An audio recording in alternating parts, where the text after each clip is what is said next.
चलिए दोस्तों, मेरा नाम विशाल गिरी है। शुरू करते हैं आज के इस वीडियो को। आज के इस वीडियो का टॉपिक है जीव द्रव्य। तो जीव द्रव्य के दो भाग होते हैं। जीव द्रव्य के दोनों भागों के अंदर लिक्विड भरा रहता है ताकि वह हिल डुल ना सके। इसी कलरलेस लिक्विड को हम जीव द्रव्य कहते हैं। इसे जीव द्रव्य क्यों कहते हैं? क्योंकि यह द्रव्य जीवों के लिए आवश्यक है, इसलिए इसे जीव द्रव्य कहते हैं। इसे जीव द्रव्य इसलिए भी कहते हैं क्योंकि यह जीवन का द्रव्य है। यह जीव द्रव्य पूरे कोशिका के बीच में भरा रहता है। अगर इस जीव द्रव्य को हटाएंगे तो कोशिका खाली हो जाएगा और उस जीव का मरना फिक्स है। इसलिए जीवन की भौतिक इकाई है यह जीव द्रव्य। इसका रहना जरूरी है। ये जो जीव द्रव्य है इसमें 80% जल भरा रहता है। इस 80% जल में से 1% भी जल की कमी आई तो पसीना आना बंद हो जाएगा और प्यास लगेगा। 10% जल की कमी हुई तो पसीना न आने और अत्यधिक जल की कमी एवं प्यास लगने की वजह से आदमी मर जाएगा। जीवद्रव्य दो टाइप का होता है। दोनों टाइप के जीवद्रव्य कोशिका में भरे रहते हैं। जीवद्रव्य अगर कोशिका में है तो उसे कोशिका द्रव्य, अगर जीवद्रव्य केंद्रक में है तो वह द्रव केंद्रिका द्रव्य कहलाएगा। फिर से सुन लीजिए दोस्तों, जीवद्रव्य दो टाइप का होता है। दोनों टाइप के जीवद्रव्य कोशिका में भरे रहते हैं। ये दोनों ही तरह के जीवद्रव्य कोशिका में भरे रहते हैं। जीवद्रव्य अगर कोशिका में है तो उसे कोशिका द्रव्य कहा जाएगा क्योंकि जीवद्रव्य कोशिका में है। अगर जीवद्रव्य केंद्रक में है तो वह केंद्रिका द्रव्य कहलाएगा क्योंकि वह केंद्रक में वो जीवद्रव्य भरा हुआ है। इसलिए जो जीवद्रव्य केंद्रक में है वह द्रव्य केंद्रक द्रव्य कहलाता है। जीवद्रव्य का नामकरण पुरकिंजे के द्वारा सन 1839 रुपया देकर किया गया। ऐसे आप ईस्वी को याद रख सकते हैं। रुपये में बदलकर आप ईस्वी को याद रख सकते हैं। जीवद्रव्य का नामकरण पुरकिंजे के द्वारा सन 1839 ईस्वी में 1839 रुपया देकर किया गया। पुरकिंजे पूरा की मतलब राजा जे मतलब था जो पूरा राजा था, जो पुरकिंजे ऐसे याद रहेगा।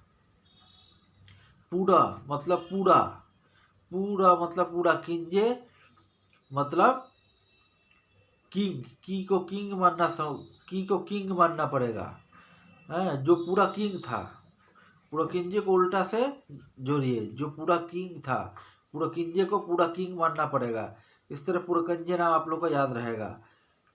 तो जीवद्रव्य एक तरल गाढ़ा रंगहीन लालसा वजनयुक्त पदार्थ है। जीव की सारी जैविक क्रिया इसी के द्वारा होती है। जितने भी जीव है उनके जैविक क्रिया इस जीवद्रव्य के माध्यम से ही होती है। इसलिए जीवद्रव्य को जीवन का भौतिक आधार कहते हैं। रक्त वाहिनियों को 3 भागों में बांटा गया है। रक्त वाहिनियों को 3 भागों में बांटा गया है, जो है धमनियां, शिराएं, कोशिकाएं। ये कोशिकाएं हैं जिसमें जीवद्रव्य मौजूद रहता है। जीवद्रव्य कोशिका के अंदर मौजूद सभी पदार्थों को कहते हैं। एक कोशिका के अंदर जो जीवद्रव्य भरा रहता है उसके अंदर जितने भी पदार्थ है उसको हम कोशिका का जीवित पदार्थ है और जीवन का आधार है। जीवद्रव्य के बारे में कुछ खास बातें। यह सभी कोशिकाओं में पाया जाता है। जो कोशिका झिल्ली से घिरा रहता है, यह रवेदार जालीनुमा और तरल पदार्थ होता है। यह पारदर्शी और चिपचिपा होता है। यह कार्बन, हाइड्रोजन तथा ऑक्सीजन के यौगिकों से मिलकर बना होता है। इसमें प्रोटीन भी होता है। जीवद्रव्य को प्रोटोप्लाज्मा भी कहा जाता है। जीवद्रव्य में प्रोटीन होने के कारण इसे प्रोटोप्लाज्मा कहा जाता है। जीवद्रव्य को प्रोटोप्लाज्मा क्यों कहा जाता है? जीवद्रव्य में प्रोटीन पाए जाने के कारण इसे प्रोटोप्लाज्मा कहा जाता है। ऐसे आपको याद रहेगा। जीवद्रव्य में कोशिका द्रव्य और केंद्रक द्रव्य दोनों आते हैं। जीवद्रव्य के 2 भाग हैं, कोशिका द्रव्य तथा केंद्रक द्रव्य, और ये दोनों भाग ही जीवद्रव्य में आते हैं। जीवद्रव्य सभी जीवों के लिए ईंधन का काम करता है। पुरकिंजे ने, जो पूरा किंग था, पुरकिंजे को उल्टा से पकड़िए, जो पूरा किंग था ने पहली बार अंडों में भ्रूणीय पदार्थों का वर्णन करने के लिए प्रोटोप्लाज्मा शब्द का प्रयोग किया था। जीवद्रव को दो भागों में बंटा होता है, कोशिका द्रव तथा केंद्रक द्रव। कोशिका द्रव तथा केंद्रक द्रव, इन दोनों के विषय में हम लोग पढ़ चुके हैं। केंद्रक मतलब जो मध्य में रहे उसे केंद्र कहते हैं। केंद्रक किसे कहते हैं? जो मध्य में रहे उसे केंद्र कहते हैं। केंद्रक किसे कहते हैं? जो मध्य में रहे उसे हम लोग केंद्रक कहते हैं। तो केंद्रक कोशिका का एक अहम अंग है। यह कोशिका के सभी जैविक कार्यों को नियंत्रित करता है। केंद्रक कोशिका के मध्य में पाया जाता है। यह एक गोल और ठोस जैसा निर्माण होता है। केंद्रक एक पतली झिल्ली से घिरा होता है जिसे केंद्रक झिल्ली कहते हैं। कोशिका विभाजन के समय केंद्रक का भी विभाजन हो जाता है। जब कोई कोशिका विभाजित होती है तो उस कोशिका के अंदर जो केंद्रक रहते हैं उनका भी विभाजन हो जाता है। केंद्रक में डीएनए पाया जाता है। स्कॉटिश वनस्पति शास्त्री